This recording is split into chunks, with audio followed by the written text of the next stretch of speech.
Olá, meus amigos, estamos de volta aqui de novo para falar com vocês agora sobre políticas públicas no contexto escolar.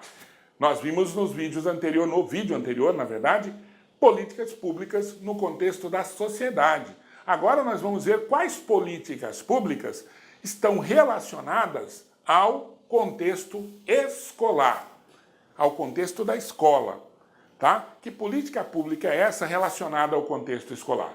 Então vejam bem, no Brasil, as políticas educacionais têm foco mais específico nas questões escolares, mas sabemos que a educação vai além do ambiente escolar. Vejam, hoje as políticas são voltadas para o contexto da escola. Contexto da escola, o que fazer na escola, programa da Provinha Brasil para melhorar os índices escolares, para melhorar a qualidade, mas esse ambiente não está só relacionado ao ambiente da escola. São políticas educacionais que extrapolam esse projeto só da escola. Não são só os que estão na escola que devem ser agraciados, com políticas públicas. Quem está fora da escola e que não teve oportunidade de ter educação também deve ser agraciado com essas políticas, correto? Então, a maioria das políticas públicas, isso você pode ter como tema para você escrever qualquer tipo de texto aí, como uma perspectiva de que a educação vai além do ambiente da escola, tá? Vamos lá, Ela abrange tudo o que se aprende socialmente. Então, na família, na vizinhança, nos centros religiosos, na rua. Então, quando nós temos lá nos princípios da sociologia, a sociologia que é uma das matérias mais importantes, mas que pouco é reconhecida no meio acadêmico, Então as pessoas, estou falando reconhecida pelos alunos, os alunos veem a sociologia na faculdade como uma coisa chata, ruim, na escola a mesma coisa, e a sociologia é uma das disciplinas mais importantes para você ver a sociedade. Então quando nós observamos a sociedade funcionalista que nós temos hoje, essa sociedade funcionalista positivista, Quando a gente fala positivista, não é uma coisa positiva, mas a gente fala positivista do ponto de vista da concepção social que nós temos hoje no nosso Brasil, na nossa sociedade, tá? Então, quando nós vimos lá, a gente vê que não é só papel da escola a questão da educação. A família como foco principal primeiro, depois a escola e depois todos os agentes relacionados às pessoas que devem aprender. Então você está aprendendo o tempo todo. Se você está aprendendo o tempo todo, essas políticas não podem ser só determinadas pelo ambiente escolar. Elas devem ser postas também com outros objetivos, outras perspectivas, tá? Então, abrange tudo. Família, vizinhança, centros religiosos, rua. Porém, a educação só é escolar quando ela for possível de delimitação por um sistema, que é o sistema escolar que nós temos, o sistema de escolas que nós temos, que é fruto de políticas públicas. Então, por que as políticas são mais determinadas para a escola? Porque a gente já viu no vídeo anterior que política pública depende de lei. Se for uma política pública de Estado, depende de lei. Então essas leis são feitas exatamente para que, numa determinada área de atuação, que é o sistema escolar, os recursos estejam encaminhados para lá e, portanto, as políticas sejam efetivadas a partir dali. Correto? Mas isso não significa que não possa haver programas, por exemplo, de família relacionada à educação, de sociedade como um todo relacionada à educação, de alfabetização de pessoas que não estejam na escola mais, mas que possam ser educados para que não haja analfabetismo mais no Brasil. Correto? Isso pode ser feito. Mas nós temos que considerar que, por delimitação de um sistema, nós temos que focar. As políticas públicas são focadas nos ambientes escolares formais, tá?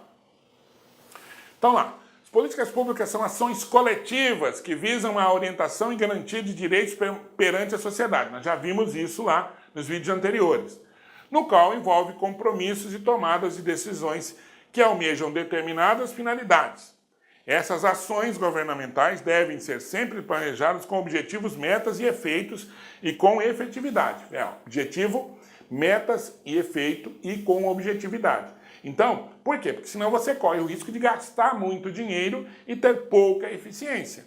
Correto? Então você tem que ter meta, objetivo. Qual que é a meta? A meta é acabar com o analfabetismo. Onde nós vamos começar? Na escola de primeiro de ensino básico e ensino de fundamental. Básico, fundamental e ensino médio. Certo? É ali que nós vamos focar. Então é ali que nós vamos determinar os programas. Programa nacional e depois programas secundários que possam colocar outros aspectos de pessoas que não estão na escola que possam ser alfabetizadas. Locais distantes, por exemplo, onde não haja escola e que haja pessoas analfabetas, eu posso criar programas separados do ambiente da escola formal para que essas pessoas sejam alfabetizadas. Tá? A iniciativa governamental pode sim fazer esse tipo de coisa. Mas o foco principal, como nós vimos, é a escola formal, é o ensino, é o conjunto de locais ou de abrangência desses locais onde há o ensino formal. Isso inclui escolas, centros, faculdades, etc. Tá? Tudo bem? Bom, a educação pública no Brasil é uma questão que envolve a responsabilidade e parceria do governo federal, estadual e municipal e deve compreender um esforço da sociedade e das instituições para garantir, de forma permanente, os direitos de cidadania a todos. Então vejam bem, educação pública é uma responsabilidade, segundo o que demanda, o que nós temos de demanda, é uma responsabilidade de tudo, de todas. Tá? Só que as pessoas não veem essa responsabilidade como delas. E aí acabam o quê? As pessoas, na verdade, não veem a escola como dela. Por isso que elas roubam a escola. Uma escola, numa determinada localidade, ela vai estar ali para fazer com que as pessoas daquela localidade tenham uma boa educação, uma educação formal, uma educação para a vida. O que vai acontecer com isso? O que vai acontecer é que essas pessoas, se elas não tiverem consciência de que a escola inserida na sua comunidade é dela, é ela que paga, é ela que mantém a escola ali, o que é que as pessoas vão fazer? Vão pegar essa escola, entrar, arrombar e levar as coisas que estão ali. Quem elas estão roubando? Elas próprias. Porque o governo vai ter que pegar o dinheiro dos impostos que poderiam ser colocados em outras políticas públicas para reparar o bem ali colocado. Então, uma meia dúzia que rouba a escola está roubando a própria comunidade. Isso é muito claro em ações de algumas escolas, como lá em São Paulo, se não me engano, no bairro Jardim Ângela, em que o diretor abriu a escola para a comunidade.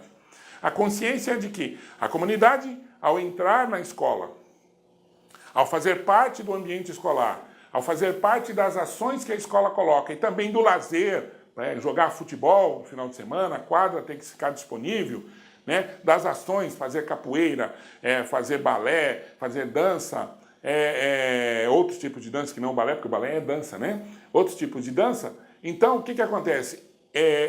Você tem ali um ambiente em que a população percebe que pode usufruir daquele espaço e perceber que aquele espaço é dela, é ela que paga, é ela que mantém ali um ambiente propício à educação. E aí ela tem menos chance de roubar a escola, certo? Então, quando você fala de educação pública, é uma questão de que envolve a responsabilidade de parceria do governo federal, estadual, municipal e deve compreender um esforço da sociedade, das instituições para garantir de forma permanente os direitos da cidadania de todos, a gente está falando disso também. Então, quando a pessoa ela se envolve, quando a comunidade se envolve na escola, você tem um local propício para uma melhor educação e, consequentemente, mais esforços para que haja políticas públicas. Quanto mais a escola se envolve, quanto mais ela produz, mais políticas públicas podem ser criadas para que aquilo seja efetivado de fato. Tá?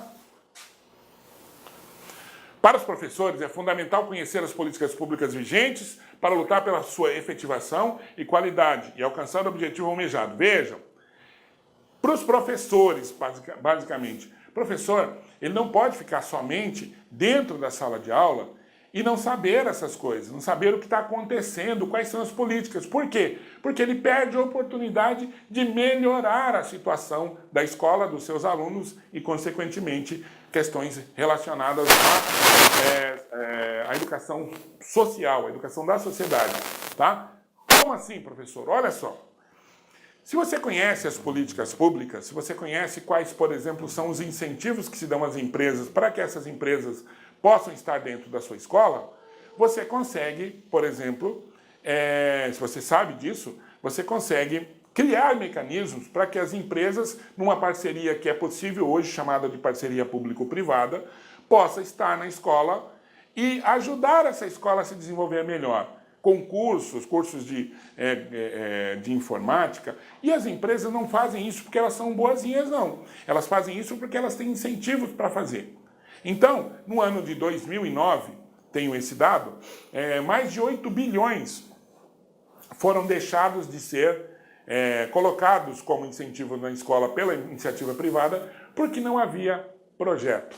Veja, não havia projeto. Se você não faz um projeto, a empresa dificilmente vai na sua escola e fala, olha, eu quero me oferecer aqui, eu tenho direito, eu tenho dinheiro, aliás, desculpa, eu tenho dinheiro para investir nessa escola em aperfeiçoamento, em materiais de uso contínuo, como mesa, cadeiras, em computadores, né? Mas eu não posso, porque não tem projeto. Vocês não querem fazer não, a empresa não vai na escola. Você é que tem que ter, como gestor, como professor, conhecimento, tá? Conhecimento das políticas públicas para criar mecanismos e fazer com que a sua escola seja beneficiada, o sistema seja beneficiado e, consequentemente, haja maior aproveitamento dos alunos e haja benefícios para a sua unidade escolar e, consequentemente, para a sua comunidade, tá? Então, quando se fala para os professores, é fundamental conhecer as políticas públicas vigentes para lutar pela sua efetiva ação e qualidade e alcançar o objetivo almejado. Sempre assim, tá bom? Bom, vamos lá.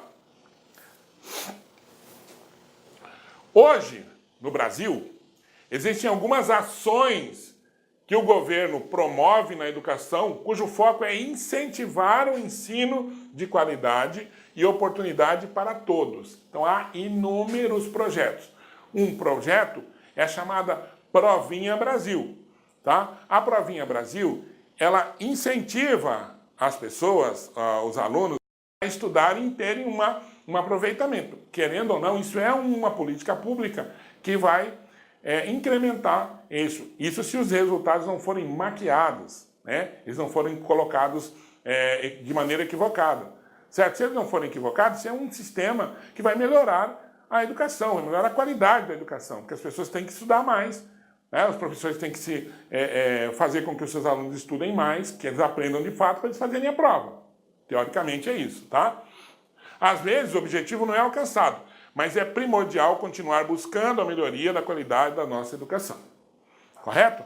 Então, quando a gente fala que no Brasil as ações são feitas para que a gente possa ter um melhor aproveitamento, um melhor caminho, uma quantidade de informações suficientes para que a gente possa melhorar a educação, isso de fato é verdade, tá? Isso de fato é verdade. Agora, se isso é alcançado ou não, um esforço deve ser de todos, não pode ser só do governo ou só da população. Tem muita escola que tenta e não consegue. Por quê? Porque não há políticas públicas efetivas para que aquele problema que ela está levantando ou que ela está colocando em prática seja sanado, aquele problema seja sanado. Tá? Então não há políticas públicas para aquele problema. O que acontece? Tem que buscar mecanismos para que essas políticas sejam criadas. Isso não se faz individualmente, se faz no coletivo, como a gente já viu lá. Então o professor precisa incentivar o governo a promover ações, políticas públicas, no caso, que beneficiem a comunidade e, consequentemente, a sociedade. Tá? Então agora nós vamos ver alguns programas que nós temos. Olá, meus amigos, minhas amigas, sou o professor Luiz Antônio Carvalho e com muita satisfação, muito orgulho, estou aqui para lhe apresentar a nossa isolada de conhecimentos pedagógicos aqui da Lá Concurso, né? Antes de mais nada, eu peço licença, você estava assistindo no vídeo aí, ou do professor Bodão, ou da professora Márcia Gil, mas esse vídeo, nós temos a intenção de ser apenas um vídeo demonstrativo, para você conhecer a qualidade dos nossos professores. Esse vídeo representa apenas 20% da videoaula, da aula inteira. Quer assistir o restante? Então clique aqui embaixo que você tem um link, esse link vai direcionar você aí lá para o nosso site, uma isolada de conhecimentos pedagógicos total, né? Todas as aulas do professor César Bodão e todas as aulas da professora Márcia Gil. Investimento apenas R$ 80, 2 professores, prazo de acesso 60 dias, e durante 60 dias você pode assistir quantas vezes na hora que quiser, na hora que desejar, né? Tá certo? Carga horária 84 horas, né? Atualmente, eu digo atualmente por quê? Porque dentro desse prazo de 60 dias nós podemos ter aí alguma atualização, e esse módulo recebe aí todas as atualizações durante esse período, né? Quantidade de aulas, 109 horas, né? Ou seja, só aqui na Lá Concurso vocês podem ter certeza aí que é o melhor módulo de isolada de conhecimentos bancários existentes aí no mercado. Forte abraço, espero vocês. Fui, tchau. Clique lá aqui.